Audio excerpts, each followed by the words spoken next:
Listo, estamos grabando. Después de un break un poco más largo de lo que me hubiese gustado, podemos partir nuevamente. Ya, entonces ahora vamos a hablar sobre la modernidad, basándonos en los autores ya que han estado leyendo, de Casullo y de Descartes. Como punto de partida vamos a tomar a Descartes, para poder entender un poquitito de cómo nace toda esta idea de la modernidad y todo lo que ha implicado. ¿Ya? Descartes va a ser un buen ejemplo para poder entender, Sí, hay money. más o Hay money. menos, si por favor Sí, pueden hay money. mutear sus micrófonos, de repente lo puedo hacer por acá. Listo. Ahí estamos, ya. Como les decía, entonces, el texto de Descartes va a ser súper bueno para lograr entender un poco de dónde nacen todas estas ideas de la modernidad y las ideas modernas en general, y va a ser un ejemplo del cuestionamiento ¿ya? Que se dio en esta época, y además de eso tiene otra cosa, y es que Descartes nos va a presentar el cogito cartesiano o el dualismo cartesiano, ¿ya? Eso va a ser súper relevante para lo que va a ser el contexto de la modernidad y cómo van a nacer un poco las ciencias modernas también, lo que estaba hablando Antonia en la clase, ¿ya? Entonces, Descartes va a partir, por decir, poniéndole este nombre a la meditación de la naturaleza del espíritu humano, que es más fácil de conocer que el cuerpo. Encuentro que esa cita específica es súper interesante, ya que él está hablando y nos está planteando algo completamente contrario a como siempre, de la manera en que tradicionalmente se ha entendido la naturaleza humana, ya que siempre ha sido desde el cuerpo, a través del cuerpo físico, ¿ya? Pero Descartes lo que va a decir es que él no puede asegurar la existencia de un cuerpo. Él dice que él no la puede asegurar porque tanto como él puede estar hablándonos, también puede ser todo como si fuese un sueño o una simulación, como dicen ahora todas estas teorías, ya como la teoría de la simulación un poco, ese es como el susto que Descartes tiene. Eh, es bastante criticable lo que dice, la verdad, sí, completamente, y es por lo mismo que ahora vamos a entrar a eso, ¿ya? Y tal. Entonces, va a partir desde la pregunta, ya que es una pregunta que se va a llamar parte de lo que es la ontología, o sea, del estudio y de la comprensión de dónde surge el cuerpo humano, de dónde surge el ser humano, ¿ya? Él va a partir de la pregunta por el ser, ¿qué soy y quién soy? ¿Ya? Vamos a pasar rapidito Descartes, por si acaso, les digo el tiro, porque en realidad lo esencial para este curso es lo que les voy a presentar ahora, ¿ya? Pero van a pasar por esta pregunta de quién soy y qué soy. Y después de todo un largo diálogo que tiene consigo mismo respecto a si es que soy un cuerpo y qué es un cuerpo, va a decir que no. En realidad la única certeza que tiene de toda la incerteza en el mundo es una cosa, y esa es que él es y que él existe, ¿ya? Pero dice, ya, yo soy, yo existo, esa es mi certeza, esto es lo que yo sé como clave.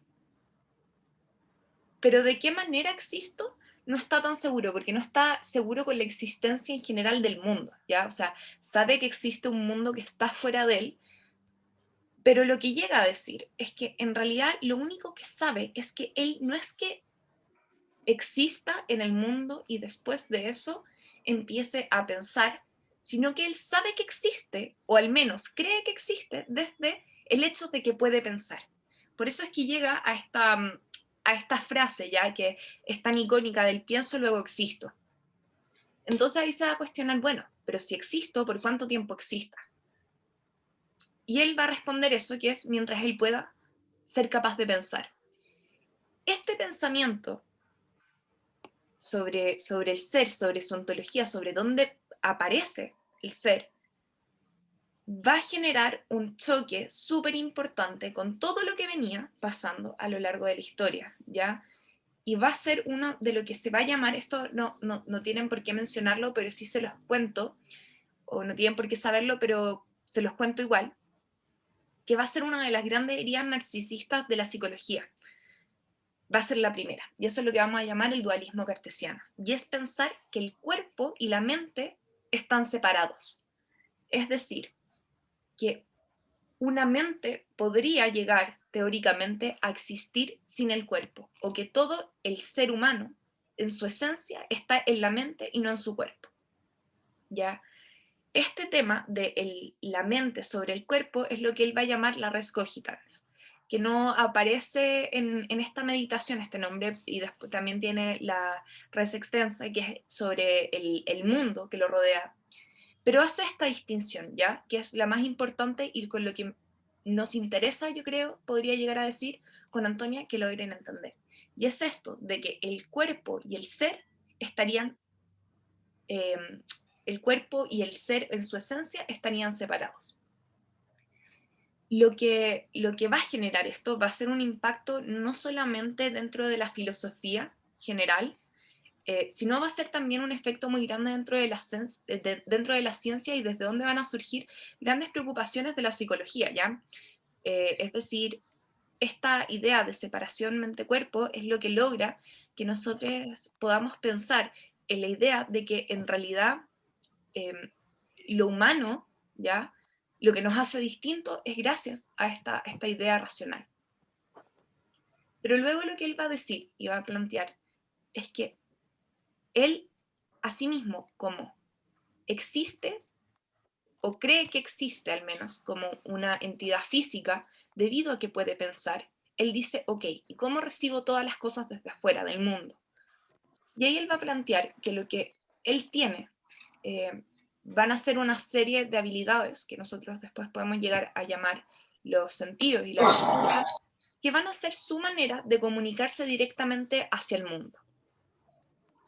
Pero que él no tiene certeza de que eso sea así, sino que él puede creer que eso es así haciendo lo que sea de esa manera. Les explico, es como si es que estuviese en un sueño, él plantea todo el rato esta idea del sueño, como si fuese algo que posiblemente toda la vida de él fuese un sueño y en realidad la única certeza que tiene es lo que él cree que sabe, pero al mismo tiempo sabe que no puede saber, por decir así, valga la redundancia, nada porque no puede tener seguridad del mundo.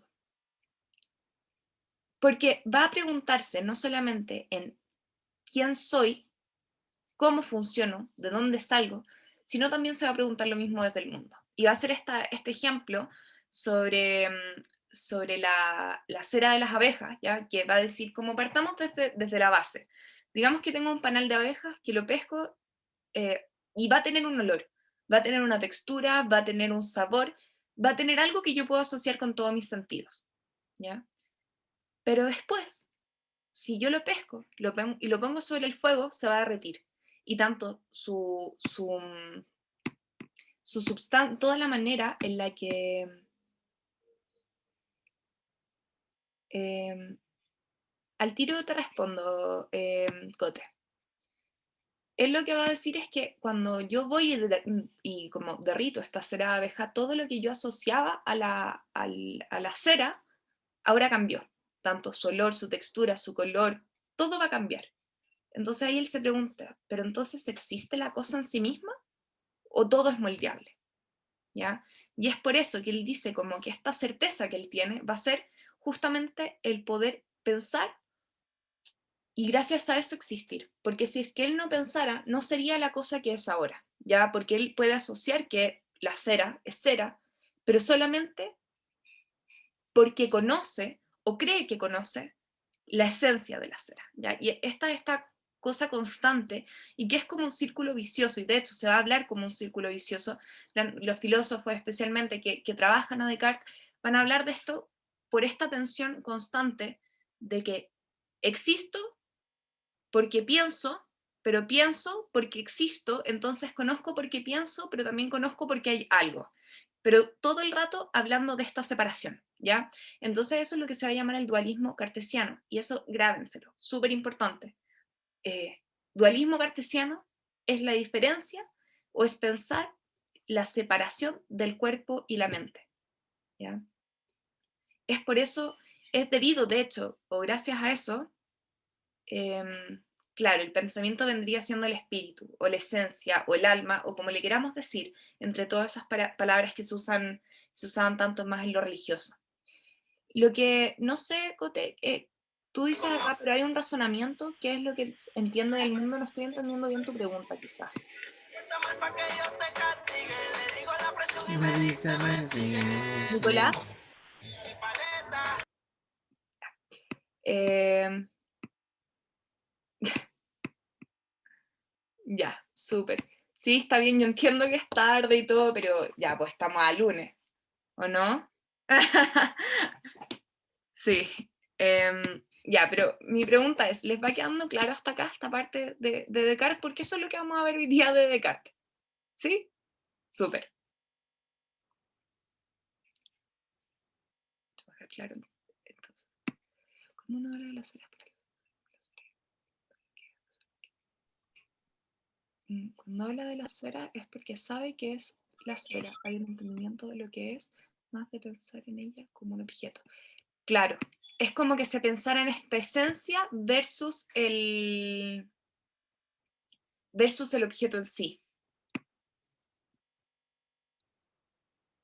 No, no, no. La res cogitans es esta idea de la... Es que se llama... Se los pongo acá porque lo pueden encontrar así, justamente. Ay, pero que la res cogitans va a ser esta separación, ya, mente o espíritu, va a ser la res cogitans, y la res extensa va a ser el mundo y el cuerpo, la corporalidad. Y él va a plantear que van a estar estas dos cosas separadas.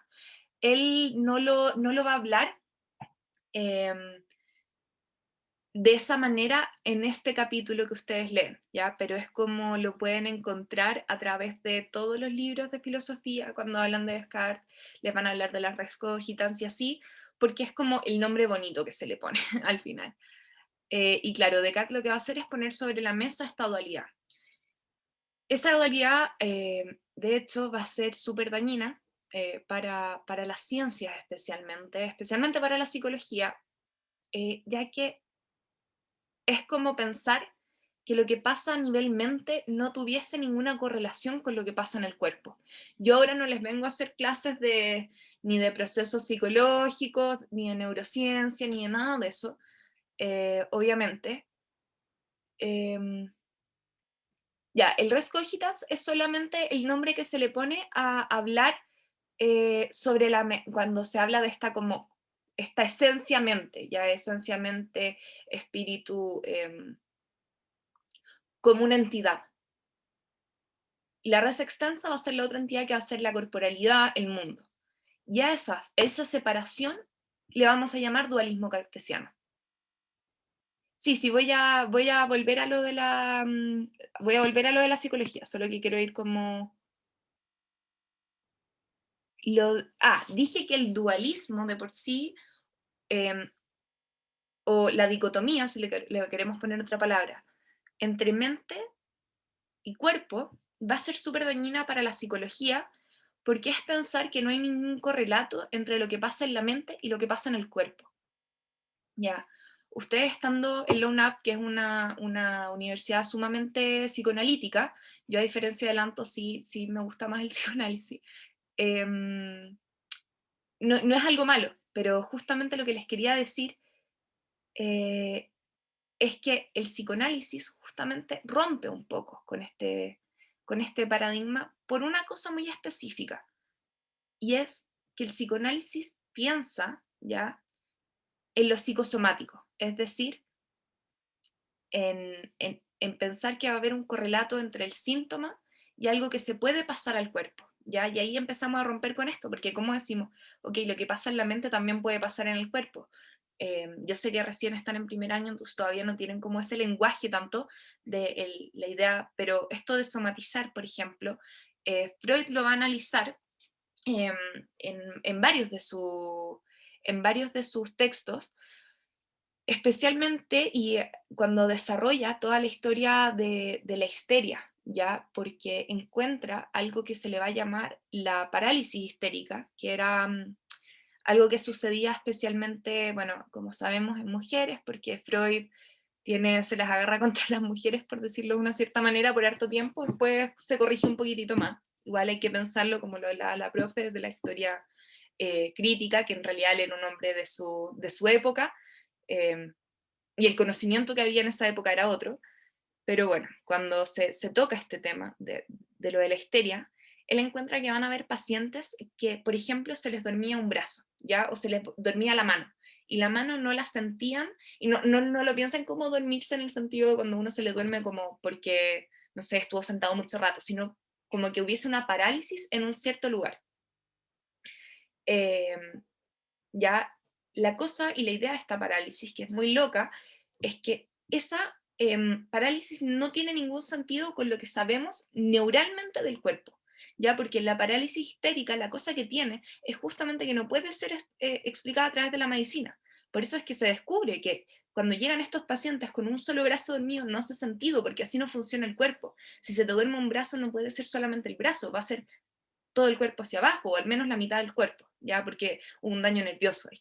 Entonces, por lo mismo que Freud empieza a ver esto para pensar, oh vaya, como en realidad puede ser que haya algo que pasa en la mente que afecte directamente el cuerpo, ¿ya? Pero hasta antes de eso, eh, no se entendía de esa manera. Y bueno, Freud no es el único que aparece como con estos cuestionamientos, pero van a ser muchos otros autores, y también fue mucho el daño a la psicología que se le hizo pensando en esto, por ejemplo, tomando la idea de la caja negra del conductismo. Respecto a si Lacan es o no es misógino, menos, y así como Lacan es menos misógino, después, como tómense la idea, y esto es algo que a mí me costó harto que me entrara en la cabeza, ya yo también estoy estudiando psicología, soy de la Portales, estoy más avanzada ya, soy ya al final de la carrera, y cuando yo recién entré al tiro pensaba todo el rato como, ¡ay, qué rabia tener que estudiar como personas que plantean esto! ¿Ya? Pero en realidad, sin eso, como sin que Freud haya dicho que la histeria era de las mujeres, jamás se habría descubierto que la histeria iba para los dos lados. Si es que el psicoanálisis no se lo hubiese agarrado en ese sentido, como con toda esta separación entre las mujeres y como este lenguaje, ya poniendo todo el rato eh, como el falo por sobre, como si fuese como un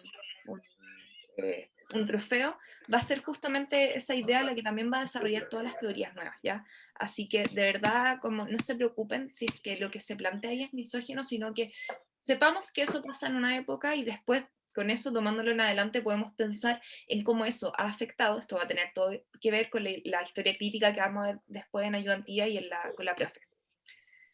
Exacto, hay que entender cada cosa en su contexto histórico. Tener una mirada. Ya, entonces eso es con Descartes. Y ahora vamos a pasar de lleno ya a Nicolás Casullo con los itinerarios del...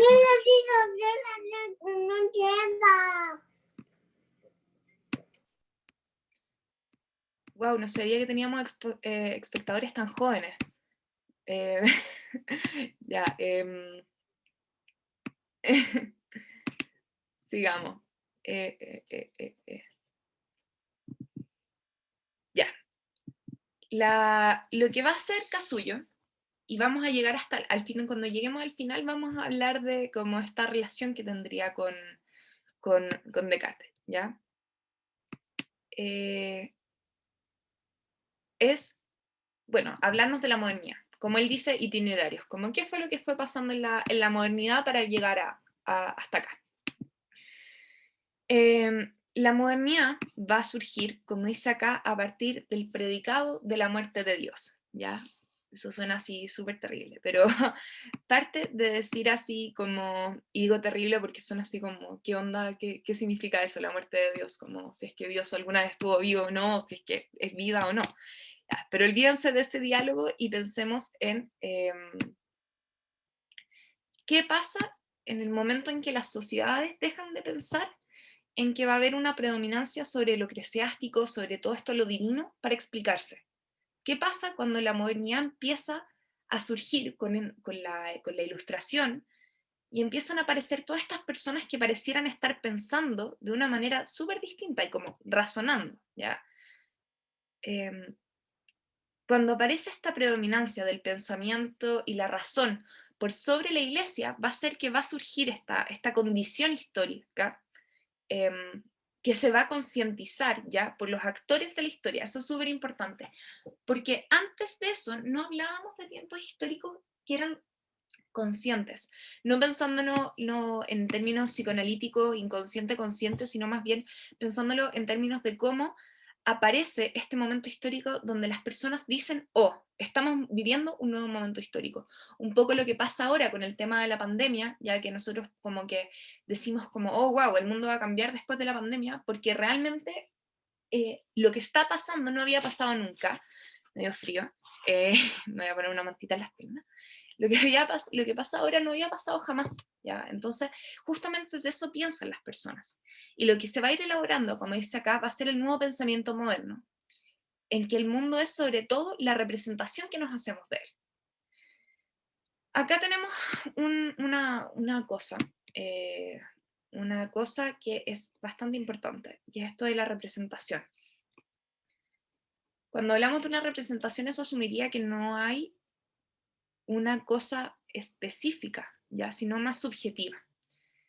Dejemos la idea de la subjetividad, eso sí, a un lado por ahora, pero dejémoslo como en stand-by, como ahí flotando, porque lo vamos a tocar de vuelta, ¿ya? Lo que este autor plantea, muy basado en lo que habla Habermas, el cual ustedes no tienen que leer, nuevamente Habermas es una tortura para leer, no lo hagan, como no vale la pena. De hecho, así como copucha entre medio, la Caulino, que es esta autora que ustedes leen, es profesora, fue profesora mía, de historia de la psicología, y ella es una mujer que lleva haciendo ese ramo muchos años y que ama Habermas, lo ama, lo ama, lo ama, lo ama. Y es un ramo que se da el primer semestre del primer año, de hecho fue la primera clase que tuve en la universidad con ella. Ella te entrega Habermas y les dice no van a entender nada, por favor no lo boten en la basura. Y con eso queda. Por eso es que o sea, la profe les dice así como, de verdad, como que es una tortura, como que sirve obviamente, pero esto es muy parecido a lo que plantea Habermas, así que tómenlo desde ahí, ¿ya? Tengo otro micrófono abierto, no sé si es que alguien que quiere hablar, o Valesca, o si es un que se te prendió.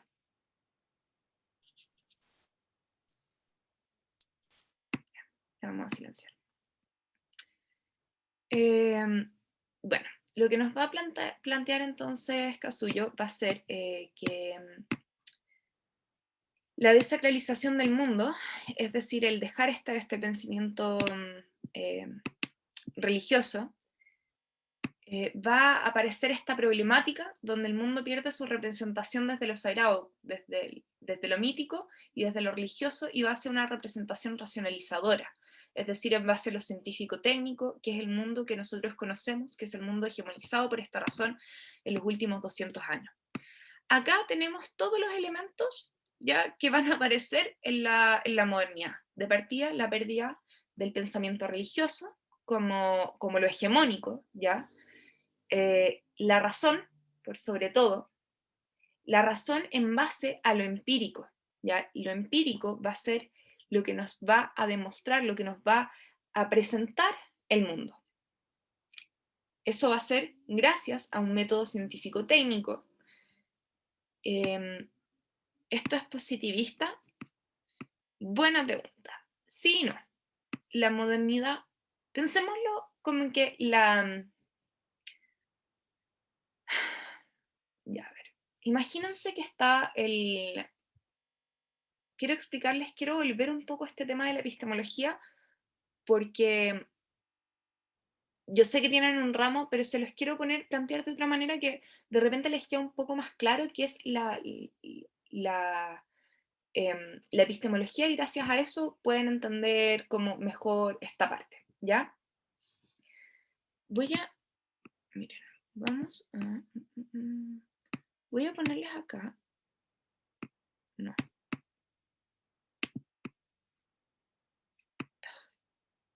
siquiera sabía que habría acá.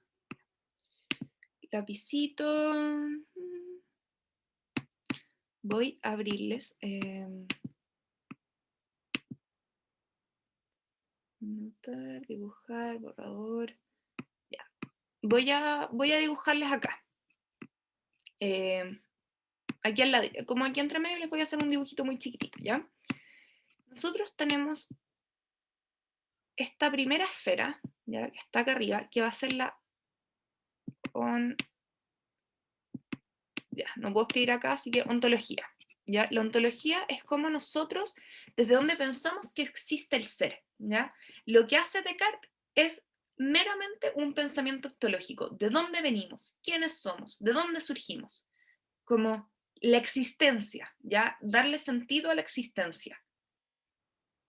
Por ejemplo, hay ontologías místicas, donde podemos pensar todo desde la magia. Hay ontologías más basadas en lo científico, y ahí tomamos toda la teoría de la evolución, etc. Ahí va a estar la ontología como punto de partida. De la ontología, desde una ontología pueden aparecer distintas epistemologías, ¿ya?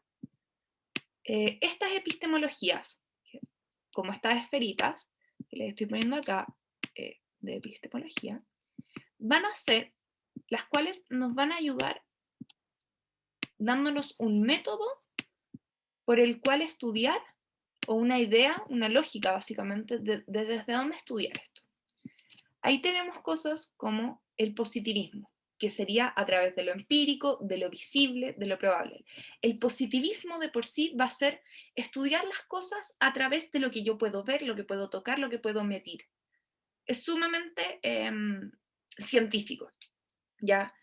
Que algo sea positivista no es malo, porque de repente puede llegar a pasar, y yo creo que pasa mucho cuando uno habla de esto, de pensar como, oh, el positivismo es malo porque en verdad no piensa en nada, como de lo que pasa afuera. Pero puede ser súper útil para las ciencias, porque como especialmente ciencias duras, porque nos permite presentar algo que requiere de ser medido, ¿ya? O sea, sin positivismo no hubiésemos llegado a la luna, por decir así. Pero van a haber otras epistemologías para estudiar al ser o la existencia, ¿ya? Que no van a ser positivistas, tales como el socioconstruccionismo, el posracionalismo, y así miles de otras, ¿ya? Eh, y esto nos van a decir desde dónde van a ser una forma en cuál pensar. Y de acá van a surgir las disciplinas que ocupan esta epistemología.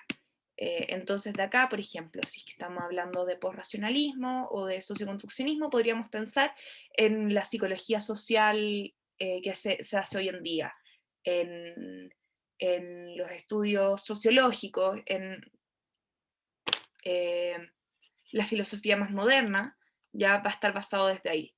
Desde el positivismo tenemos cosas como las ciencias cognitivas, la física, la química, la biología, que tienen menos que ver con esta idea,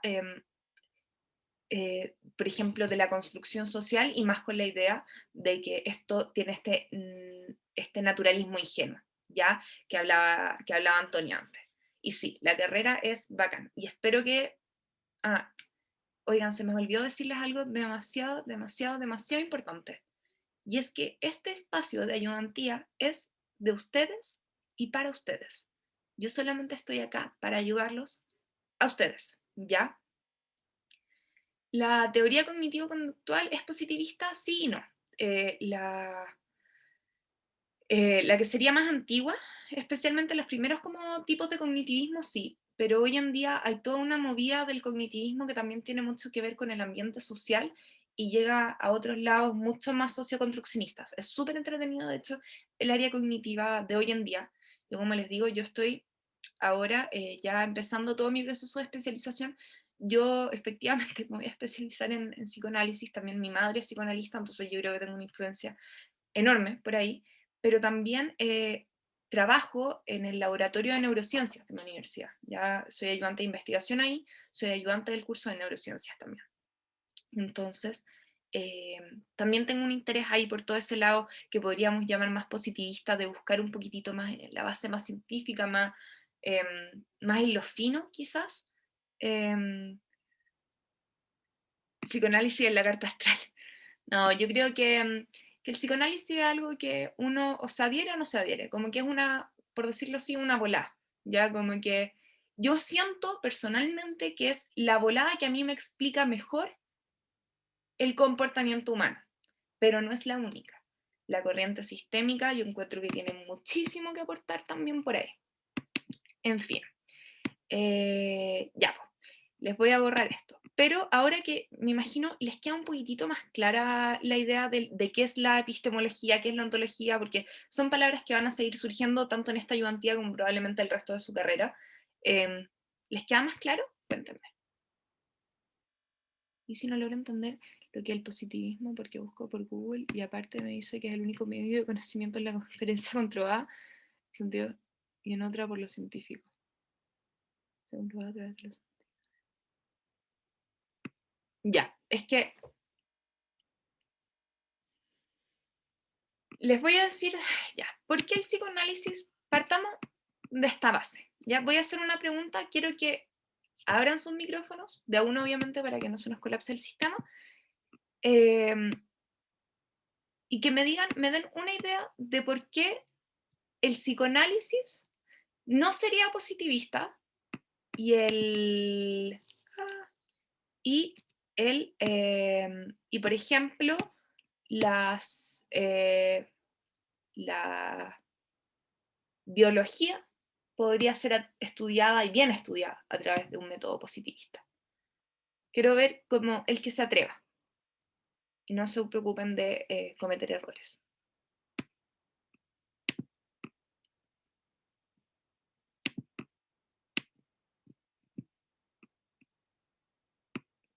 Ya, pues sin miedo.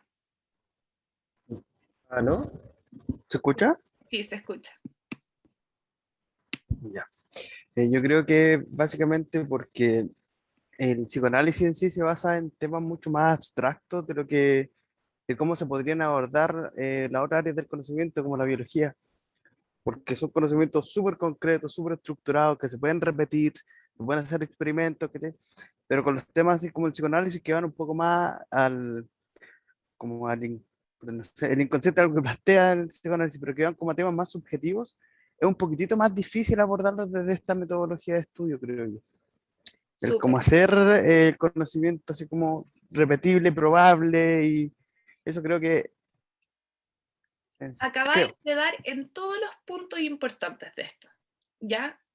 Todos los puntos súper importantes. Lo que dice el compañero es que el psicoanálisis ya va a partir de esta lógica de que hay una parte de nuestro ser que no conocemos, que no podemos conocer y que es inaccesible, pero que provoca un efecto.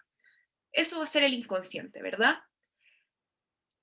El inconsciente no lo podemos ver, no lo podemos medir, no hay ninguna manera de comprobar que está ahí fuera de pensar que está ahí y explicarnos a través del inconsciente la conducta humana y el comportamiento y todos los procesos psicológicos que existen.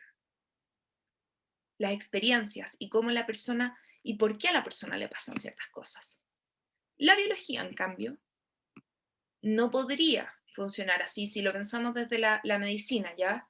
La medicina no podría funcionar si es que no pudiésemos ver que está el corazón, si no pudiésemos ver que está el hígado que hace su función, si no pudiésemos ver que está el cerebro y que hay un área que se basa en algo que hace otra cosa, ¿ya? Lo que es el positivismo es eso, el lograr explicar a través de lo que es visible, de lo que es probable, de lo que es empírico, de lo que está acá al frente mío, ¿ya? O sea, esta taza está, yo la puedo medir, yo puedo decir, ok, esta taza, no sé, esto es un lápiz, perfecto, mide más o menos, digamos, unos 6, 7 centímetros. Luego puedo decir, a ver, ¿a qué temperatura está el café que está en esta taza? ¿Ya?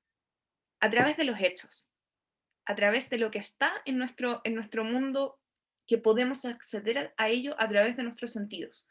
Porque me voy a adelantar a algo que quizás cuando lo vean en la carrera, pero algo que yo creo que jamás me di cuenta hasta que alguien me lo dijo. Y es que la realidad que está afuera, la realidad en la vida, solamente podemos acceder a ella a través de lo que biológicamente nos posibilita acceder a ella, que van a ser los sentidos, ¿ya? Entonces antes se pensaba que la única manera de acceder a la verdad, ya que se pensaba que esta verdad se podía encontrar, porque es esta idea del naturalismo ingenuo, de que las cosas se encuentran en el mundo, como que el mundo se nos presenta y nosotros tenemos que ir a buscar estas cosas porque existen, ¿ya? Solamente vamos a saber que existen porque hay una serie de sentidos: olfato, vista, em, tacto, etcétera, gusto, em, y oído, que podemos nosotros saber como, ah, hay un mundo, ¿verdad? Entonces, básicamente lo que es que el positivismo marca eso, ¿ya? Marca este punto de lo que es estudiable. Ahora sí.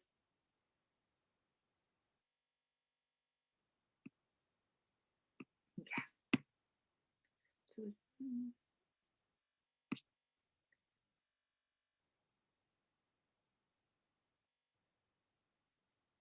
Exacto, lo que dice acá Dionisio, sobre que el positivismo tiene como característica su aversión a la metafísica, a lo abstracto. Súper. Entonces, ¿qué va a pasar ahora? Va a pasar que va a aparecer esto, ¿ya? En la modernidad.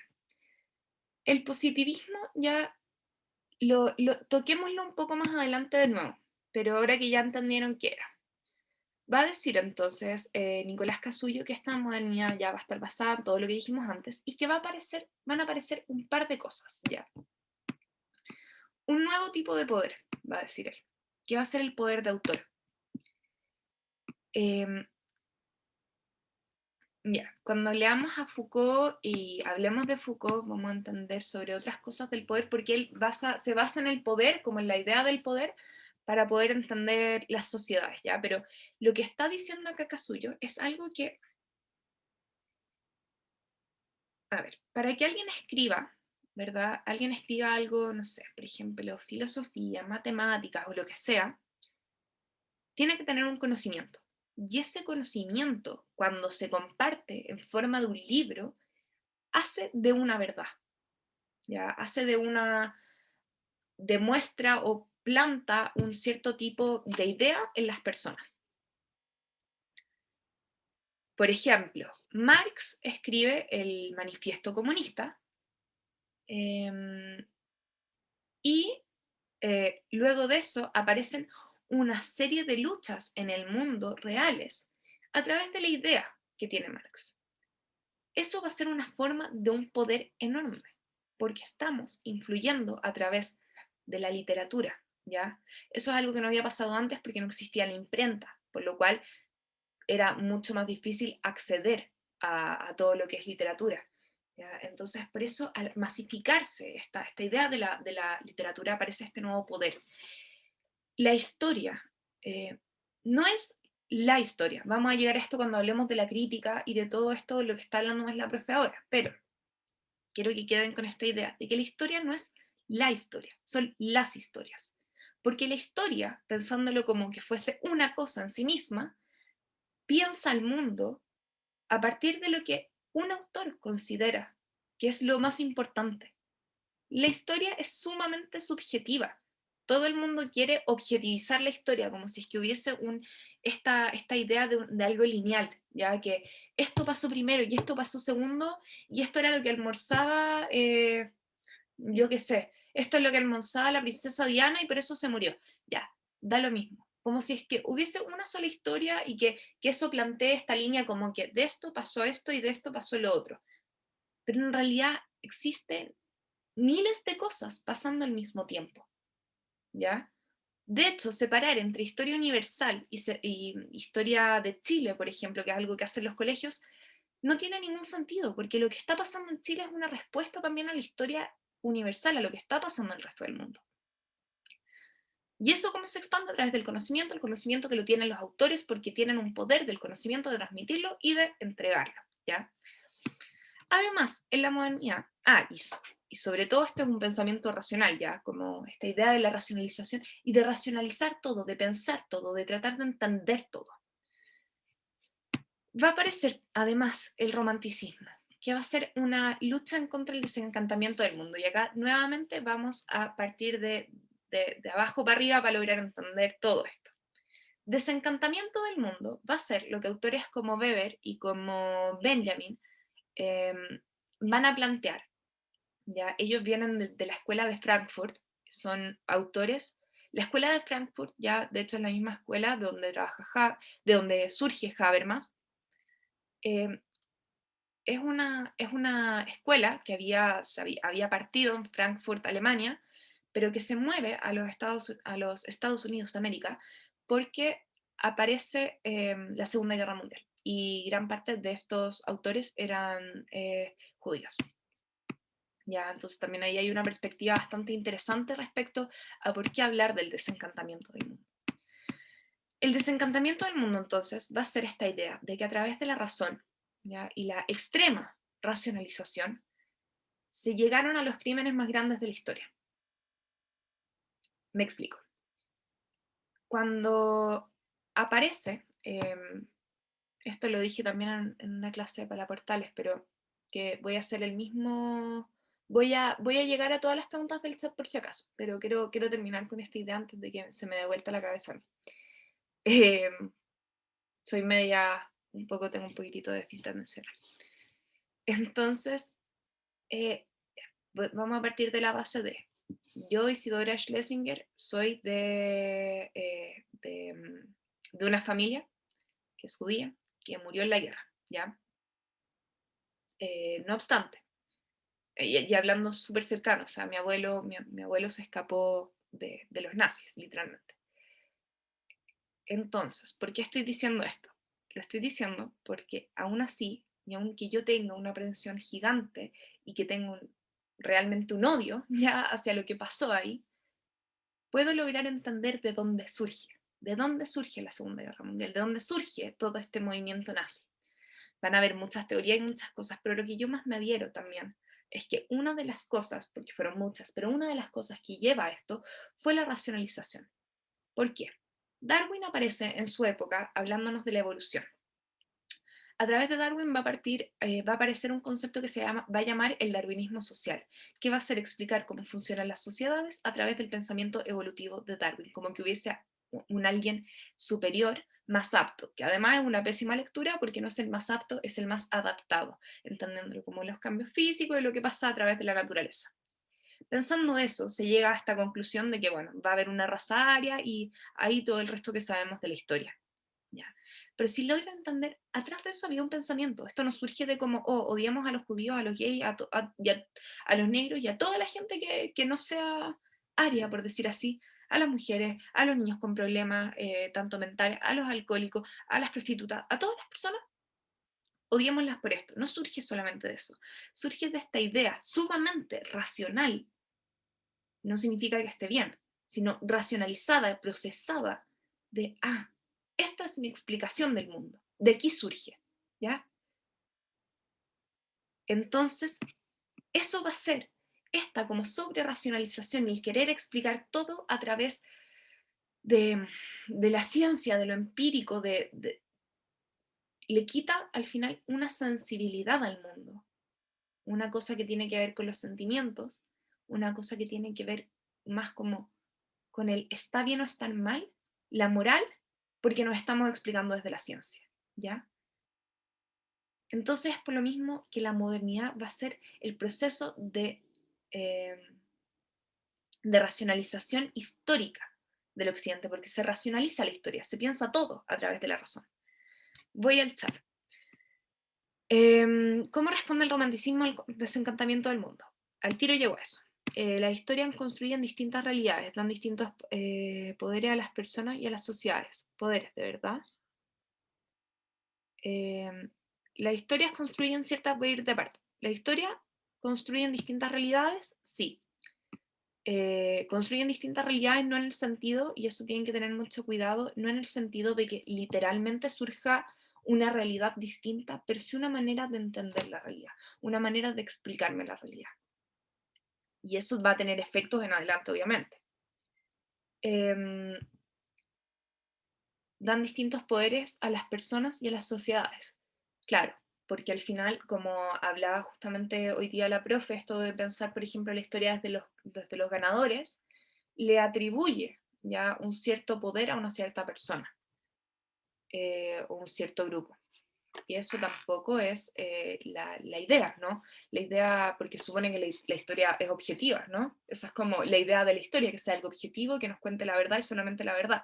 Pero el puro momento de poner de cierta u otra manera un cierto valor de cuáles son los buenos y cuáles son los malos, cada uno en la historia ha tenido sus razones para hacer lo que hizo. Hablar de bueno y de malo es otra cosa, ¿ya? Pero al final la historia está sesgada por la ideología que tiene el autor. Y es por lo mismo que el poder de autor aparece en base a eso. Y es por lo mismo que la verdad va a ser, se me va el PowerPoint, va a ser como si fuese una certeza absoluta, pero no existe la verdad absoluta en ese sentido. Bueno, entonces el romanticismo, ya basándose en esta idea del desencantamiento del mundo, va a surgir como un movimiento en el cual, si bien mantiene la idea de la razón y de todo, también quiere traer de vuelta la subjetividad, el poeta, la idea del poeta, no el poeta en sí mismo, pero sí esto de la sensibilidad, del tacto, ¿ya? Justamente por todo esto que había venido pasando en el mundo. Bueno, yo pongo el ejemplo del Holocausto porque es una cosa que me interpela directamente a mí y que la puedo explicar porque es de lo que más he leído de esa manera, pero hay que entender que al final toda esta idea de la sobreracionalización del mundo fue lo que lleva a grandes cambios en las sociedades, sí, pero también que llevó a ciertas cosas no tan buenas en las sociedades. Lo estético del arte. Ya. Justamente hacia eso vamos a hablar de que va a salir la racionalización a partir de los saberes. La racionalización es la esfera cognitiva de las ciencias, el cómo conocemos, qué conocemos y todo eso. La esfera normativa de qué es verdad, qué es lo moral, qué es la ética. Igual intentar racionalizar todo, creo más irracional en las personas, racionalidad en las personas.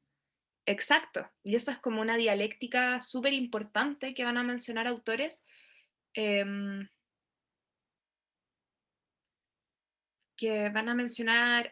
especialmente porque esta como sobre racionalización lleva hacia una racionalidad extrañísima, ¿ya? Porque se pierde, como les digo, lo que está bien y lo que está mal. Pero fuera de hacer juicios valóricos y sobre qué es racional y qué es irracional, lo que es importante entender es que la modernidad va a ser la época, la era de la razón, de ocupar la razón como fundamento para entender el mundo. El problema es cuando empezamos a pensar que va a haber una razón como una verdad absoluta, ¿ya? Porque la razón no es objetiva.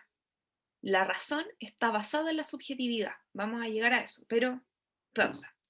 La esfera normativa, entonces, como les digo, de todo de lo que sería lo moral, la política, cómo tenemos que comportarnos, cómo ser buenos ciudadanos. Ya piénsenlo así. ¿Qué hace de un buen ciudadano? Y la esfera expresiva del arte y de la estética, ¿ya? También se racionaliza eso. Y es por eso que surge el romanticismo como esta respuesta frente a la modernidad. Acá dice Ethan, porque hicieron suyos los pensamientos de los autores, es raro intentar racionalizar todo cuando se sabe que el humano es mayormente irracional a mi parecer. Claro, es que ahí justamente das de notar que eres una persona que ha visto cómo la racionalidad extrema lleva a lo más irracional, porque el ser humano igual tiene una parte sentimental, igual somos animales, igual actuamos desde el cuerpo, desde los sentidos, desde los sentimientos, ¿ya? Entonces, no podemos racionalizar todo, porque si no todo fuese tan racional se perdería lo humano en eso, a mi parecer, ¿ya? Pero sería como una parte de lo que nos hace humanos.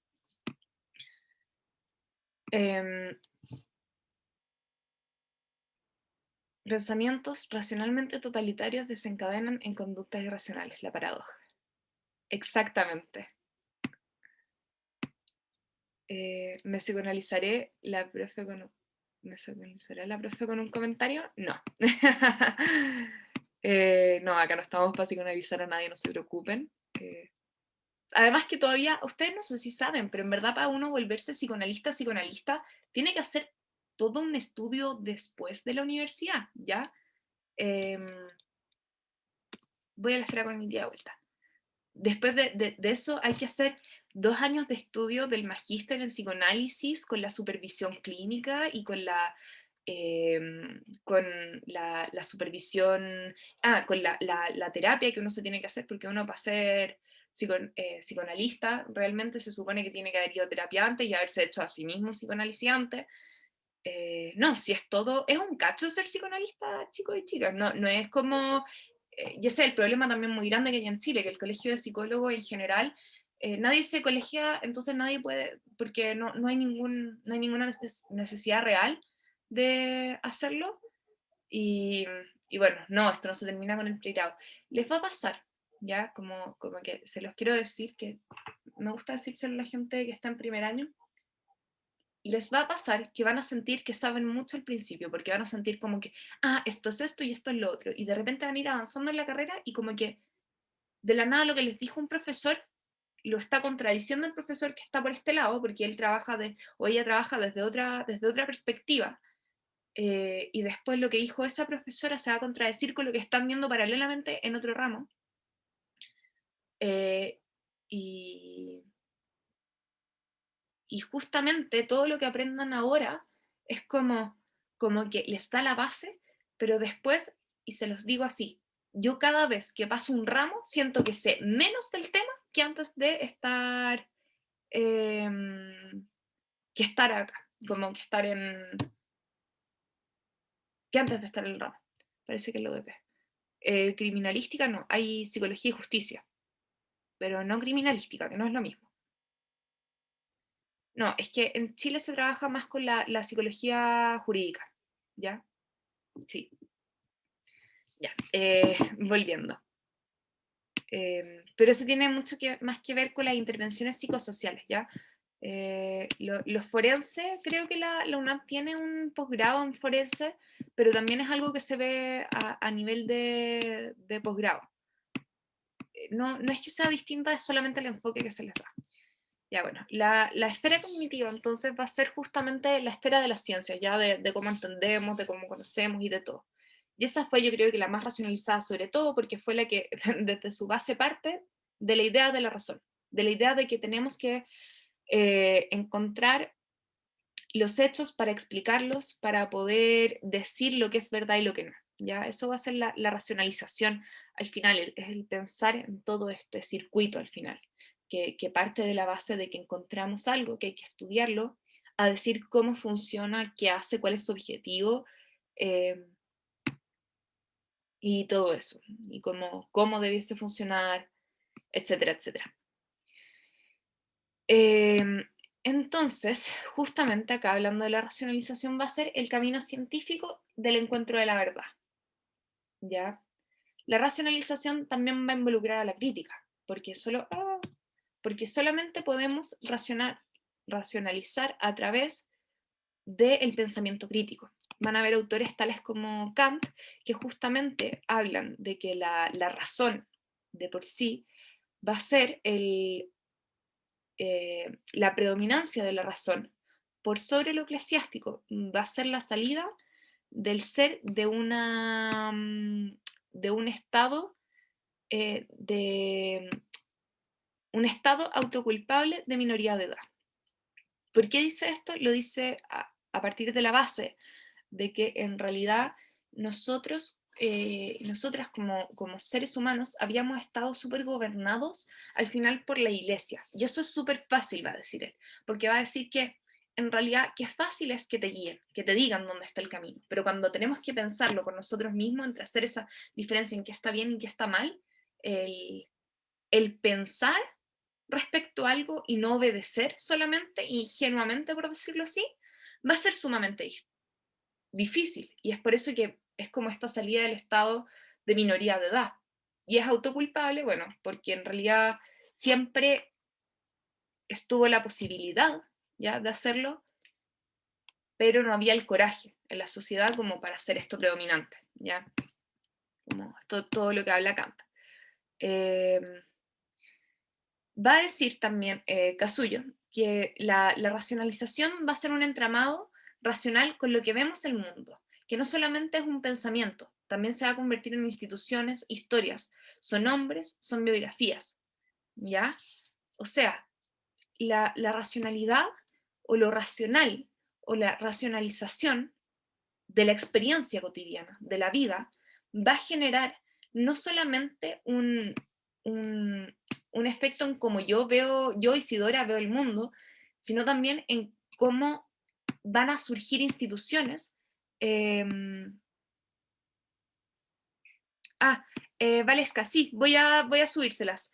De hecho, si tú te tienes que ir y también entiendo que otras personas pueden, bueno, esto no creo que dure más de 15, 20 minutos más, pero si es que hay alguien de acá que quiera ofrecerse y darme su número como representante del curso, por decirlo así, sería más fácil hacerles llegar a través de esa persona la grabación que a través de Antonio. Ya, así que si es que pueden hablarlo también cuando terminemos la clase y que quede una persona como que pueda encargarse, sería genial hasta que yo tenga el Blackboard. Claramente todo esto va a ser mientras que yo no tenga Blackboard.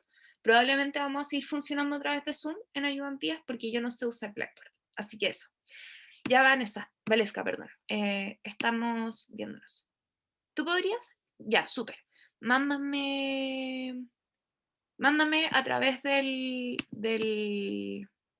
mensaje privado, si quieres, o si te da lo mismo, si no, tu número, yo lo anoto acá al ladito y después de la clase, una vez que haya subido la grabación a la carpeta del Drive que les voy a armar, se las mando, ¿ya?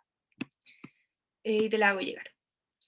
Ya, volviendo a lo que nos involucra para no tenerlos capturados hasta tan tarde, es que esta idea de la crítica, ya, esta idea de la razón, va a surgir como condición histórica, como condición de posibilidad, si lo queremos poner de alguna manera, para la modernidad. Porque va a ser a través de justamente eso que va a ser el pensamiento y esta salida de la autominoría de Gala, cual nos va a llevar a la modernidad.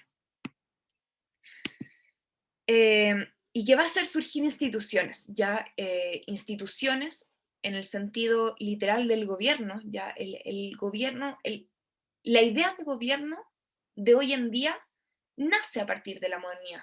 O sea, la modernidad, uno de los como factores que se dicen como que influyeron dentro de como ya llegar y establecer como en épocas históricas fue la Revolución Francesa, porque justamente eh, los humanos empezaron a hacerse la pregunta de que, que esto lo habla Foucault, pero nosotros no sé si lo veamos dentro del texto que les toque leer, pero el cómo queremos ser gobernados, ya, el cómo queremos ser gobernados y por qué no, o cómo no queremos ser gobernados. Porque justamente va a ser ahí en la Revolución Francesa cuando la gente dice, ah, pero pausa, yo estoy chata de estar bajo una monarquía donde no tengo ningún tipo de decisión, ¿verdad? Entonces ahí es cuando aparece la idea de la democracia. Y es justamente con la modernidad, porque va a aparecer como instituciones, instituciones de gobierno, instituciones de salud, ya, instituciones, las universidades surgen justamente eh, de la manera que las conocemos hoy en día como un lugar racional para poder hacer un traspaso de conocimiento. Hasta la sala de clases ya es una cosa racional en cómo nos sentamos en una sala de clases, cuando todavía existían salas de clase y yo no estaba haciendo clases desde mi pieza, era sentarnos en una sala mirando a un profesor o a una profesora que nos estaba enseñando, quien estaba parada al frente nuestra, ¿verdad? Donde los y las estudiantes se sientan mirando hacia adelante, ¿verdad? Donde solamente ellos pueden ver a la profesora, pero la profesora los puede ver a todos. ¿Ya? Eso es una lógica racional, porque eso se pensó de una manera para, por ejemplo, subir la productividad en el aula de clase. Va a decir además que todo este entramado racional que vemos en el mundo van a ser historias. El cómo les digo, el cómo construimos la historia, ¿ya? la manera en la cual presentamos la historia es a través de todo este proceso de la racionalización y de la modernidad. Son hombres, dice Casullo, ya acá me gustaría decir que son sujetos o sujetas o seres. Yo voy a usar mucho la palabra ser porque no me gusta hablar del hombre o de la mujer o de que no sé qué. Yo además estoy haciendo un diploma en género, así que tengo igual ese dicho bien pegado en la cabeza. Y bueno, son biografías, son las historias de estos hombres, de estas mujeres que crearon este momento que nos llevan a pensar de esta manera. Sujetes, claro. Eh, la racionalización es representada por el arte, te lo voy a responder, Cote, en breve, ¿ya? Les voy a mostrar algo que yo creo que eso les puede ayudar a pensar en el tema del arte. Iba a decir que la racionalización encuentra objetividad, le encuentra la objetividad a la historia, hacemos de la historia objetiva, pero eso es como un planteamiento súper extraño, porque en realidad va a depender el cómo explicamos la historia de la disciplina donde nos situemos. O sea, si yo me sitúo desde la economía, yo voy a explicar la historia a partir de la economía, de cómo funcionó el sistema económico, de cómo se hizo todo el tema del intercambio de bienes y de etcétera, etcétera. Puedo explicar la historia a través de eso. Puedo explicar la historia a través de la sociología, explicando cómo funcionaron las sociedades. Puedo explicarlo a través de la psicología y explicar cómo funcionaba qué patologías aparecían, porque eso también se van a dar cuenta, las patologías que aparecían ayer no son las mismas que aparecen hoy. La parálisis histérica de la que le hablé al principio, hoy en día prácticamente no se ve, pero sí vemos la fibromialgia, ya que es como la enfermedad autoinmune degenerativa que al final nadie puede explicar. Ya es como eh, la anorexia también es como tú acá aparece, la anorexia también va a ser súper basada en un contexto sociocultural, ¿ya? Podemos explicar todo a partir de las distintas disciplinas y de su epistemología. Entonces, en realidad, no es objetivo, porque necesita de esa disciplina, necesita de esa epistemología a su base para poder explicarlo. Eh, el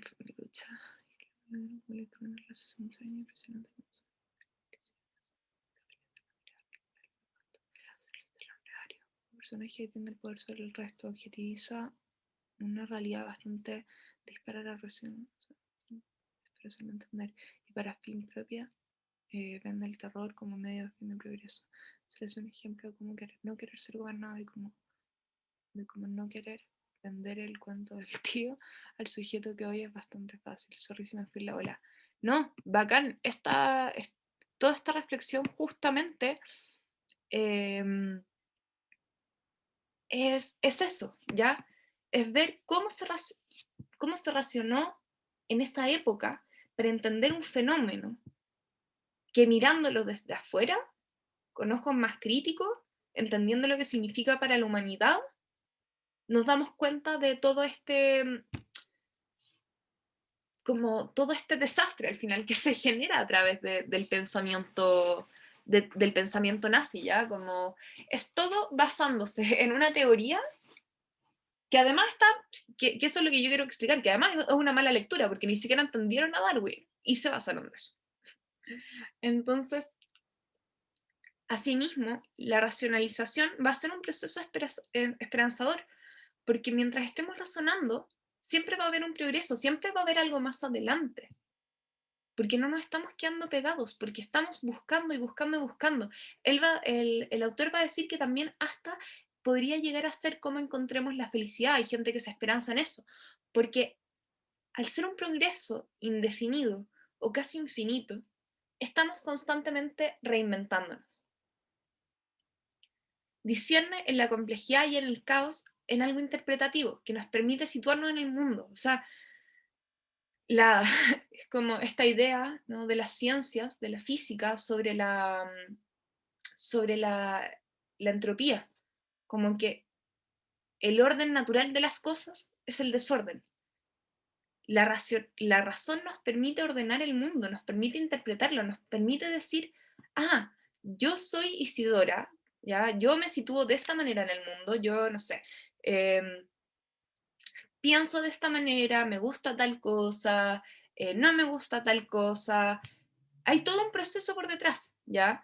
Y nos permite decir algo sobre el mundo. Y además, y esto va a ser lo más importante, subjetiviza al sujeto, lo provee de su propia subjetividad para generar intercambios. Intercambios que además van a ser simbólicos en el sentido de que la persona puede generar, pensando en que la subjetividad es propia, eh, pensando que la subjetividad es propia, ¿verdad? Es algo que tenemos que entender que como yo interpreto algo, no va a ser como la persona que está sentada al lado mío, imaginariamente porque estamos en cuarentena, piensa, o como la Anto, por ejemplo, piensa. Tenemos muchas cosas quizás en común, quizás no, pero eso nos permite generar al final una identidad. El problema de la modernidad, el problema que nos va a hablar, de hecho, Habermas, que Kazuyo lo va a mencionar, es cómo dentro de este proceso donde queremos que todo sea objetivo y queremos como poder explicar todo, que viven personas con su propia subjetividad, totalizamos eso en un mundo donde además tenemos que generar normas las cuales estemos todos de acuerdo y donde el mundo está constantemente cambiando y las normas van quedando atrás. ¿Ya? Entonces hay una complejidad hermosa y muy difícil en el mundo, pero va a ser gracias a la razón que en realidad podemos salir de esto. Entonces acá aparece el discurso de ¿cuándo acaba la modernidad? Kazuyo es de las personas que se plantean desde esta misma mirada de Habermas, que es que la modernidad no se ha acabado. No podemos hablar de la posmodernidad porque mientras sigamos razonando sigamos poniendo la razón por sobre Dios, por decirlo así, o quién sabe, quizás la razón por sobre, quizás algún día sea la inteligencia artificial sobre la razón porque los computadores van a ser más inteligentes, quién sabe, no tengo idea, pero va a ser justamente ese el problema y la tensión moderna que va a estar constantemente en el mundo, ¿ya? Entonces acá nos va a hablar Kazuyo en este itinerario de la modernidad, ya de cómo surgió, de dónde aparece, de quiénes son autores importantes, de qué se pensó, va a decir que va a aparecer el problema de la subjetividad moderna, de las masas y la metrópoli, como les digo. Las masas, porque va a decir que hoy en día somos sujetos que viven en el mundo de masas. O sea, piensen, nosotros, no sé, yo miro por mi ventana y tengo un edificio enorme al frente mío que debe tener unos, no sé, 200 departamentos donde deben vivir 400 personas distintas y eso solamente en un edificio. Luego yo pienso en el mío, cuánta gente habrá acá, cuánta gente hay.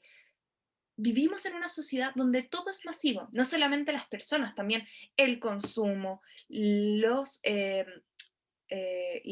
información en sentido como de los medios de comunicación masiva, ¿ya? Y vivimos todos en una ciudad, ¿verdad? Vivimos todos en un lugar donde yo tengo mi subjetividad, el del lado tiene su subjetividad, tenemos que convivir juntos y eso va a generar la pérdida de identidad como partida, la marginalización, la soledad y la dinerización de todo vínculo, va a decir Kazuya. Porque él va a pensar que en realidad todo vínculo, al ser así, se convierte en un intercambio constante como de bienes al final. Porque al final lo que necesitamos constantemente es encontrar un punto de acuerdo entre lo que yo considero correcto y lo que el resto considera correcto y cómo convivimos en eso, ¿ya? Por eso se habla de dinerización, no significa que literalmente tengan un valor monetario, pero sí como si fuese un intercambio monetario en los vínculos, como que todo tuviese un propósito final, ¿ya? Y finalmente llegamos a esta slide que dice el vínculo con Descartes. Y antes de hacerles yo iluminarlos, como dirían los profesores viejitos de mi universidad, quiero saber cuál piensan ustedes que es el vínculo. Así que hablo, por favor, para que abran micrófonos.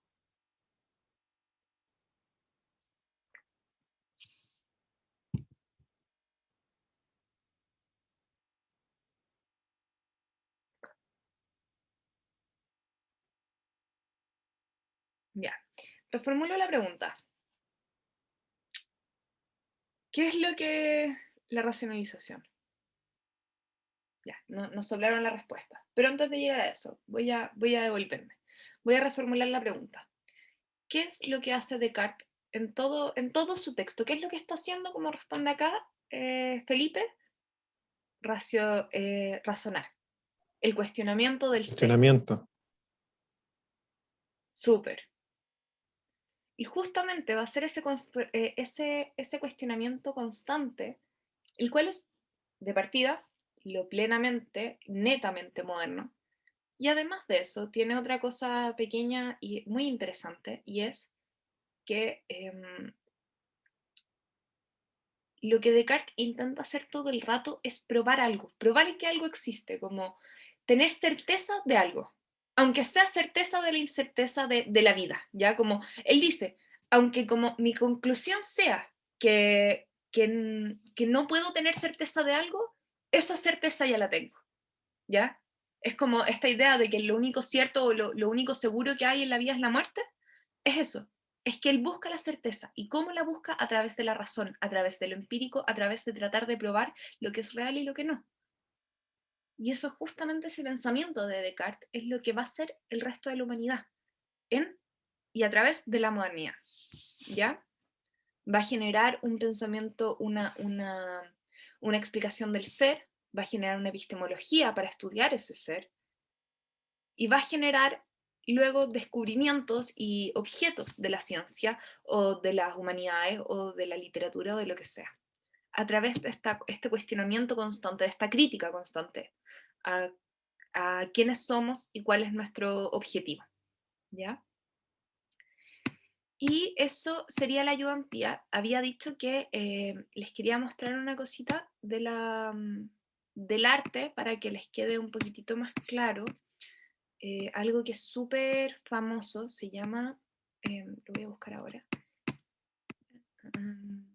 Pero por mientras, si tienen preguntas, vayan haciéndolas. El PowerPoint, como ya les he dicho, o les dijo la profe antes, ya está subido al, al Canvas, les iba a decir, al Blackboard. Así que pueden encontrarlo ahí. La pintura.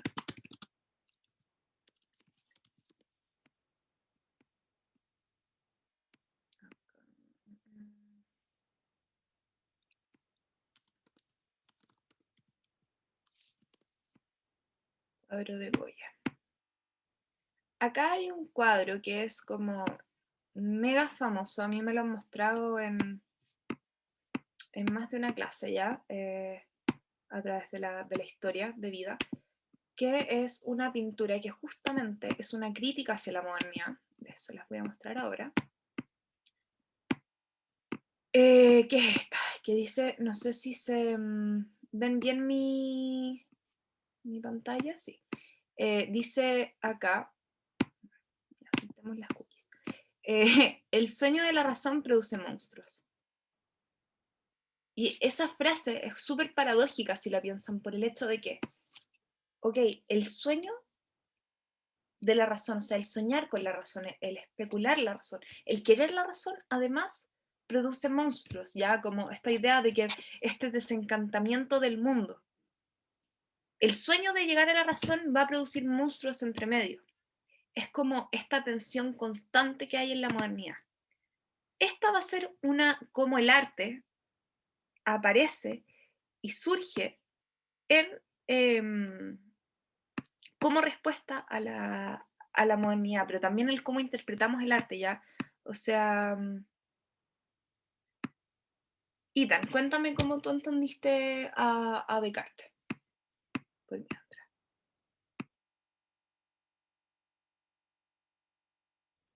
Chao, Matías, no te preocupes, si ya estamos terminando igual. Sí, tu micrófono. ¿Me escucha o no? Sí. Ah, ya. Hola Isidora, antes que todo. Hola. Hola. Mira, o sea, yo entendí, no sé si yo le digo Descartes porque creo que es más fácil que decirle Descartes. No creo que esté mal, ¿cierto? Decirle No, da lo Descartes. mismo. No, ya. O sea, yo lo entendí que Descartes, así como en el inicio, es como él mismo se contradice a cada rato, entonces por eso no lo puedo tomar desde una forma más como lo estás tomando tú, yo creo. Ujú. Y como no estoy de acuerdo mucho con lo que dice, creo que capaz tengo un sesgo, puede decir, de lo que yo creo que puede ser a lo que él crea que puede ser. Entonces, como que me cuesta un poco entenderlo desde su perspectiva, sabiendo que con lo que hay ahora, como que está más que, ¿cómo se diría? Está más que, ay, ¿cómo se dice? Que creo que ya se sabe que lo que hizo al final no pudo haber sido algo para la época, algo, ¿cómo se dice? Como algo nuevo, un pensamiento nuevo, pero capaz para la época que estamos ahora ya no es algo, es algo que muchas personas lo pueden dejar como medio obsoleto lo que piensa, a mi parecer. Porque él tiene como hartas contradicciones que dice, quiero dejar la verdad de lado, es como quiero conocer la verdad, pero dejando una verdad de lado. Porque él quiere tener una certeza de algo, él busca la certeza de las cosas, o sea, la certeza de su ser. Es Pero que, él claro, también a buscar la certeza de su ser deja de lado su humanidad, digámoslo, y se va por un lado más del alma. Entonces, al dejar algo que en una parte, si no recuerdo, él dice, me siento más apegado o más cerca de lo que desconozco de lo que conozco, no, de lo que conozco, de lo que desconozco. O sea, él dice que para él el cuerpo, los ojos y todo eso para él no existía, más que para pero él él se siente existía, es más, que él no podía, mira, no es que para él no existiera, yo creo que esto igual es importante que lo entendamos. No es que el cuerpo no exista, pero él lo que dice es que él no puede probar, para él no existe, sí, más algo que así, digámoslo. como que él no puede probar la existencia de su propio cuerpo por el hecho de que si es que, porque eso Si es sería que la asumir, prueba lo va a ver un ser porque piensa que es el ser que hay fuera de él que quiere que entienda que él tiene un cuerpo, algo así, porque él dice que hay un ser, como un ser imaginario, digámoslo, como un diablito chico que te habla al oído así para hacer las cosas malas, que le dice cosas a él para que no, ¿cómo se dice? Ay, es que es más complicado que la cresta de Descartes, es como muchas contradicciones entre sí y como que sí, hablarlo es como pero medio mira, raro. como para que te quede capaz un poco más claro para objetos de esta cátedra, porque podríamos tener una discusión como de años sobre lo que dice Descartes, hay mil lecturas y hay mil de todo. Que Lo lo que, contradicen y claro, lo que él está tratando de decir básicamente es que él quiere la certeza de que existe, pero no puede tener eso cierto porque él piensa que existe, ¿verdad? Tiene esta idea en su cabeza, pero podría estar soñando, podría todo ser un sueño y él no tendría cómo dice que saberlo. la, Entonces, dice que la imaginación sería su mayor pecado, pero si no imagina no piensa. Entonces ahí tiene su mayor contradicción, yo creo. Hay una parte sí, no, que él bueno, y dice eso, después en meditaciones siguientes mete el tema de un dios. O sea, sí, la tercera. sí, entonces por eso tenemos el res cogitas, después el res extensa y después aparece un res no sé cuantito o algo otro nombre, no me acuerdo, pero que es una figura de Dios, ya como que este fuese como casi diablito que tú dices, como diciéndole lo que hay y lo que no hay. Entonces, en verdad, termina, claro, dice acá, termina creyendo en Dios. Yo me acuerdo que ayer hablándolo, preparando la clase, estaba hablándolo con mi pareja, ¿ya? Y, a ver, quiero encontrar una cosa, que él me dijo una frase que de hecho la anoté en el texto cuando lo releí, porque obviamente releo todo antes de preparar clases, que me pareció maravilloso, Res Infinita, ahí está, muchas gracias. Que me encantó y como forma de explicarlo, como es en las palabras que él usó, lo estoy buscando porque lo anoté, ¿ya? Y yo encontré que la manera de él de explicar a Descartes, que fue en una frase súper chica, fue, yo creo que en verdad la mejor manera que se me ha ocurrido o que he escuchado de explicarlo. Estoy esperando a que se me cargue porque no encuentro mi tablet, que es por donde yo leo generalmente. sé que acá está. Sí, ya. Les digo esto y los dejo libres, pero acá está. Ya. Él me dijo, y lo escribí así: se creyó su propia mentira de que existe, por lo cual existe. No piensa que el cuerpo presciende el espíritu, ya que no puede probar su propia existencia. O sea, todo el rato es eso, es que se convenció, él cree y se convenció de que él existe, así que existe, ¿ya? Pero ¿qué tenga que ver su Como que no cuerpo lo con eso? justifica con nada más. Sí. Claro, no lo justifica con nada. Y justamente ese es el tema, como pensar esta mente separado del cuerpo. Entonces eso, se creyó su propia mentira o su propio cuento, el cuento del tío de que él existe. Pero si lo pensamos, oigan, de verdad, este no es un pensamiento que sea tan alejado de la realidad hoy en día. Aparecen todas estas como teorías de que en realidad somos una simulación, ¿no? Y es justamente también en parte eso, es como, ¿cómo puedo probar de que existo? ¿Cómo puedo de verdad saber que yo existo y que no simplemente lo que pasa es una imaginación? Porque en realidad yo creo que pienso o creo que veo, pero quizás no veo porque imagino que veo, y es el mismo discurso que Creo hace... que cuando habla de la cera, al final del capítulo, él dice que su mayor como prueba de que él existe es que él sabe que es cera lo que está viendo. Es como raro porque él está probando algo que existe, algo que para él no existe, pero al probar que existe, entonces él existe. Es como muy enredado lo que dice al final. Tengo la cita, pero me da flojera leerla. No, Pero sí, es no como te algo así. preocupes, Como pero dice, su justamente... mayor importancia de que él se justifica es que puede justificar que existe otra cosa, entonces al justificar que existe otra cosa, él existe. Es como algo Ya, así. a ver, y pausa. Justamente eso, el justificar que algo existe porque lo puede ver, porque lo puede probar, porque está ahí, ¿cachai? Como esa cera está, La cera quemada después y eso. ese hecho es justamente lo que va a hacer la ciencia en la modernidad, es probar que algo existe porque lo puedo encontrar, ¿ya? Justamente esta idea de lo empírico y del positivismo va basado en eso, en que tenemos que lograr acceder a un mundo que es independiente a nosotros y que tiene cosas que tenemos que ir a buscar. Eso es lo que piensa el positivismo y el empiricismo, ya eso es una epistemología.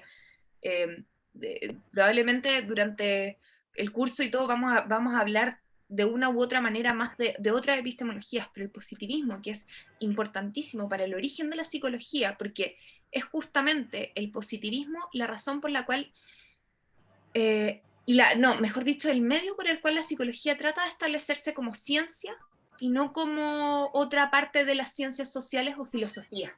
Ya justamente a través de eso, el de tratar de probar que algo está ahí.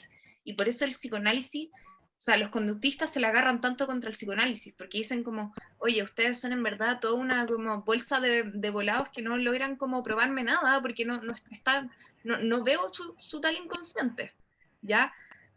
Sí. Eh, Pero nadie lo ha probado todavía. En todo caso, es como creo que lo dice este texto, el de Casuyo, creo que él dice que aunque pasamos de la fe a la razón, todavía hay preguntas que habían en la época de la fe que todavía no se pueden contestar en la época de la racionalidad. o Si como sea, existió un todavía Dios o no, como que hay no se una sabe. Pues. pregunta que yo creo que tiene...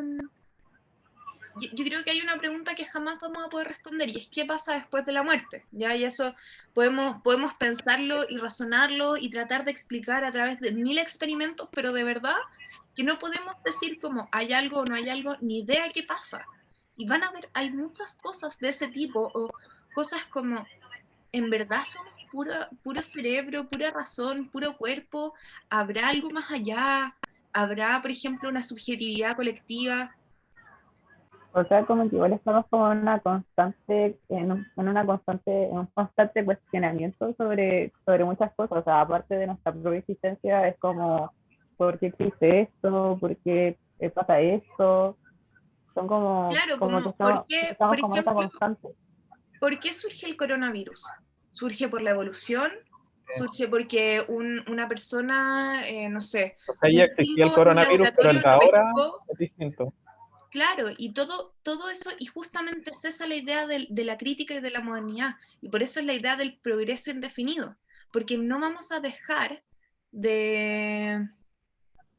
y fue por ejemplo, lo de que los gringos crearon el virus, es un ejemplo solamente, es como decir, O como... China, que China hizo esto para un No, control yo estoy mundial, para diciendo ponernos esto, Sí, pues como... O sea, Tómense ahí todos ya los ejemplos que yo doy como un hay ejemplo llevado al extremo, ¿ya? Como para tratar de Sí. explicar del por qué no podemos probar realmente nada, porque la verdad aparte, absoluta no ah, existe.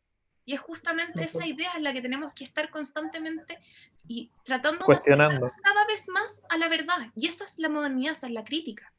El tratar de encontrarle la razón a algo. Pero si es que todo el rato hay progreso en las ciencias, por ejemplo, como que podemos encontrar más partículas o más maneras de explicarlo, vamos a ir cambiando sí o sí las teorías, y lo que es verdad hoy no va a ser verdad mañana, y lo que era verdad ayer tampoco es verdad hoy. Y es por eso es que esa es la idea, y por eso dicen como la modernidad no se ha acabado, porque mientras sigamos pensando y sigamos razonando, no va a terminar esta época. y además de que todo lo que sabemos es como súper subjetivo, o sea, como que hay mil razones del por qué existe una pura cosa y hay como mil por qué.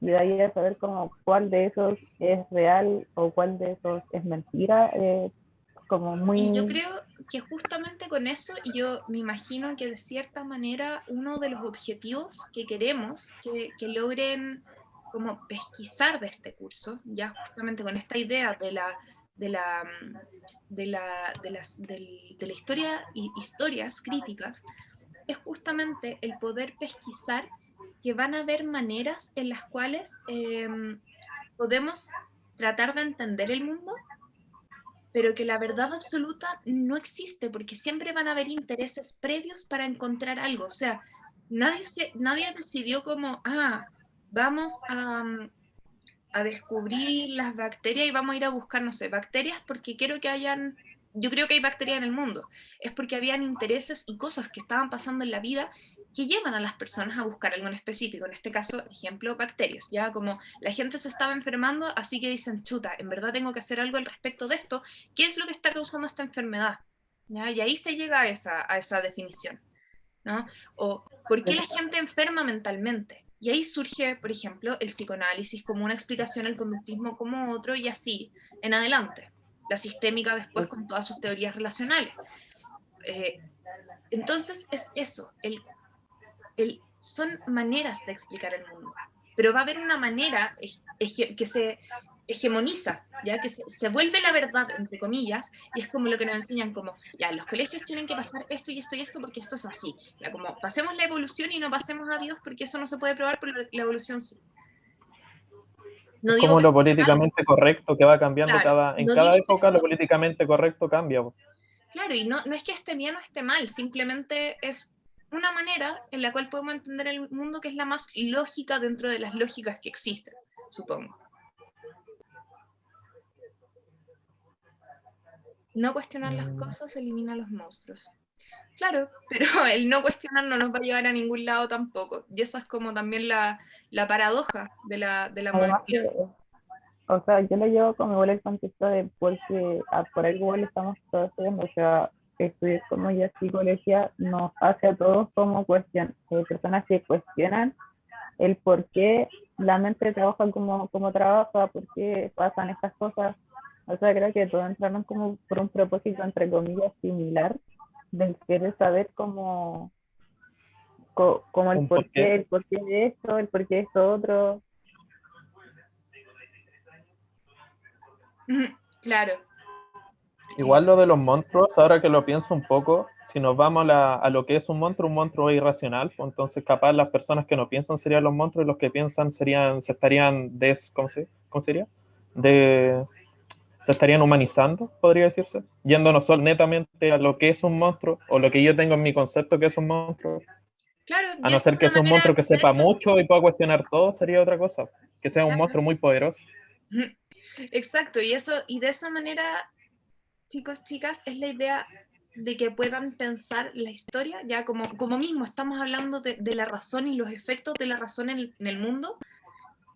Eso es lo que necesito, ese pensamiento que usen para luego entender lo que vamos a seguir viendo a través del curso, porque quiero que entiendan, a ver, yo les voy a decir una última cosa, perdonen mi peluche ahí atrás, que está como de muchos colores y probablemente distrae. Eh, Me da vergüenza que esté ahí, pero ya se me olvidó sacarlo, así que ya lo conocieron, está ahí. Eh, lo que les iba a decir era que yo cuando empecé con este rollo de la psicología y de todo lo que les hablo hoy día, como que igual he estudiado más del tema a lo largo de los años y todo, dije, el primer día que entré a la carrera me tocó historia de la psicología. Yo dije, ¿por qué crees que me están hablando de modernidad? ¿Qué me interesa a mí esta cosa de la modernidad? Porque también nos pasaban como las maneras en las cuales había evolucionado el trabajo y todo eso. Y mil cosas más que yo no entendía al principio, y digo, como el primer día no lograba entender y me quedé pensando, saliendo de clases, como, ¿cuál es la lógica de esto? ¿Cuál es la lógica de pensar en esto de la razón y de la subjetividad y de no sé qué? Yo estoy acá para aprender historia de la psicología. ¿Qué pasó en la psicología? ¿De dónde surge todo eso? Y hay que entender que la psicología es una ciencia que surge en la, si le queremos decir ciencia, disciplina, ciencia social, como le queramos poner, pero surge en la modernidad. Surge por intereses modernos, por preocupaciones modernas, por la preocupación del ser y no por la preocupación de Dios, por la preocupación de por qué somos como somos, ahora que no tenemos esta explicación desde arriba como mística, que nos dice como, no, es que ustedes existen porque estaba Adán y estaba Eva y no sé si es que ellos, yo nunca estudié religión, no soy católica, ni tampoco cacho del tema, así que no sé cómo, si es que ellos se reprodujeron y de ahí salimos todos, como si esa es la explicación, o si Algo así. aparecieron otros seres mágicos en la Tierra, ya no tengo idea, pero el punto es que esa explicación desde la religión es una explicación para entendernos. Y ahora que no está la religión, y les estoy spoileando como lo que viene ahora del curso, pero como ya no tenemos esta religión, como no tenemos nada, ¿de dónde salimos? ¿Quiénes somos? ¿Por qué somos de esta manera? Eso está en un contexto, y ese es un contexto histórico donde empezamos a cuestionarnos, donde empezamos a criticar, donde aparece gente como Descartes, que hace todo este cuestionamiento sobre la existencia del ser y como quién somos, qué no somos, existo, no existo, soy un cerebro flotante ya en el mundo, o soy la integración de un cuerpo, soy un espíritu, ¿qué me hace a mí ser yo? Como, yo seguiría siendo yo si es que toda mi forma de cómo me presento al mundo, de cómo me ven, de todos los sentidos que ustedes tienen, y cómo me ven ahora, si todo eso cambiara como lo hacía como con la miel, ¿sigue siendo miel? Como es esas preguntas y la constante razón la cual hace que la psicología surja. Y por eso tenemos que partir desde esta base, de que entiendan que en el mundo estaba como este bicho de la modernidad, como constantemente apareciendo por todos lados y como estas hormiguitas así como por todos lados diciendo como, no, a mí se me ocurre esto, no, a mí se me ocurre lo otro. Y de ahí nace esta idea de la modernidad, ¿ya? Y la psicología nace como una respuesta a eso, una respuesta clara, concisa, precisa, y es, necesitamos entender qué está pasando adentro y cómo actuamos y cómo nos relacionamos, para recién de ahí poder entender un poquitito más el mundo, quiénes somos, cómo funcionamos, ¿ya? Entonces, eso, eso es la razón por la que estamos estudiando la modernidad, la idea de Descartes, que yo creo que sería la más importante. Yo no he visto el control, yo no, lo voy a recalcar, yo no he visto el control, no sé lo que les van a preguntar, así que no les estoy diciendo que todo lo que dije hoy día en la ayudantía esté en el control, no tengo idea, pero conociendo cómo funciona el curso y como las ideas específicas y lo que he hablado con la profe, lo que les he presentado hoy día me imagino que debiese ser sumamente de suma utilidad para poder responder luego el control. Con Antonia llevamos trabajando ya un tiempo juntas, así que de antes de la UNAM. Así que eso, ojalá que les haya servido. Les cuento al tiro que Ay, muchas gracias.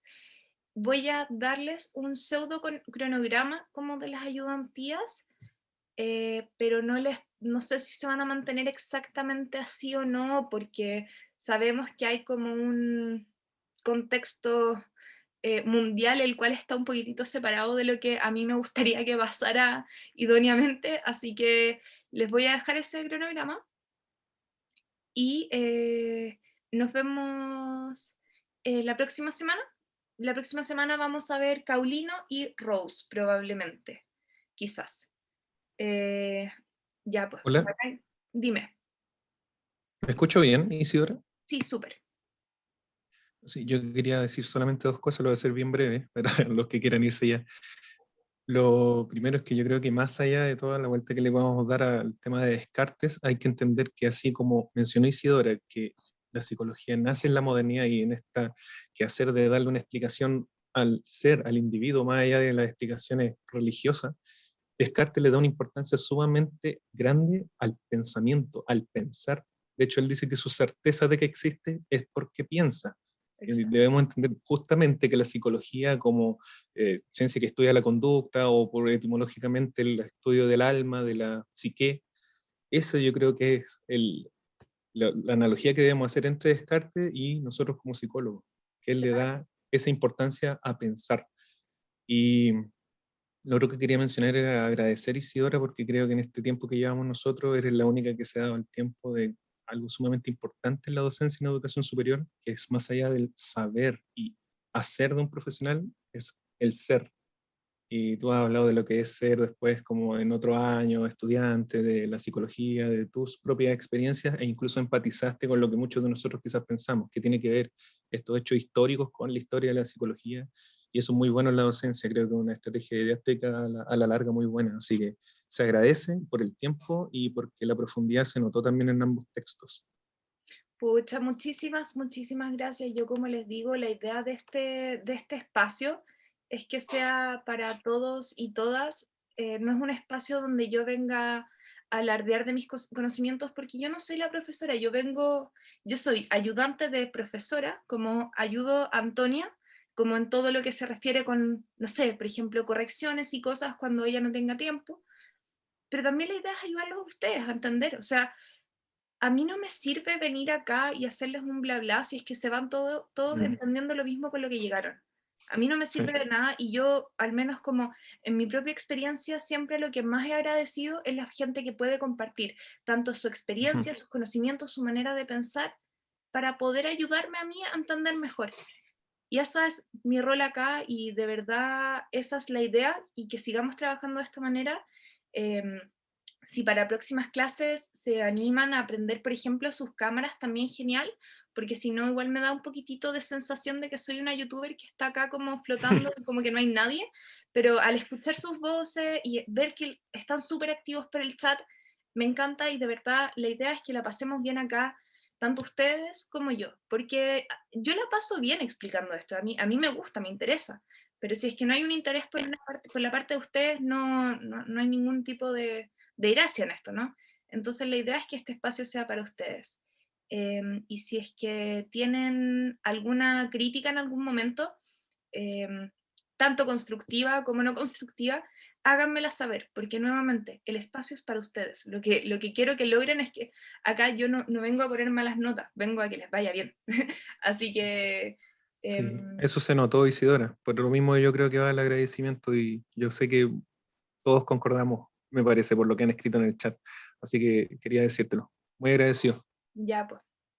¿Cada cuánto haremos esto? Vamos a hacerlo casi todos los lunes. Es que em, vamos a pensarlo, a ver, como de partida, lo que les decía lo del cronograma es que ahora ya tenemos la necesidad, porque la primera y la segunda unidad son varios textos, ya tenemos la necesidad de pasar así como súper mega rápido antes de la primera solemne muchas cosas, y justamente es por eso que quiero pasarles como en la misma clase, que no era mi idea original, pasarles Rose y pasarles Caulino, más que nada porque uno, hablan de lo mismo, y dos, para dejar un poquitito de espacio en la última ayudantía, que es la de Foucault, para repasar un poco para la solemne y que se abran dudas y consultas de lo que han visto a lo largo como de todo marzo y abril para como devolvernos y aclarar dudas. Entonces, por eso quiero como achicar un poco como los días en ese sentido, en cuánto tiempo me voy a tomar por texto.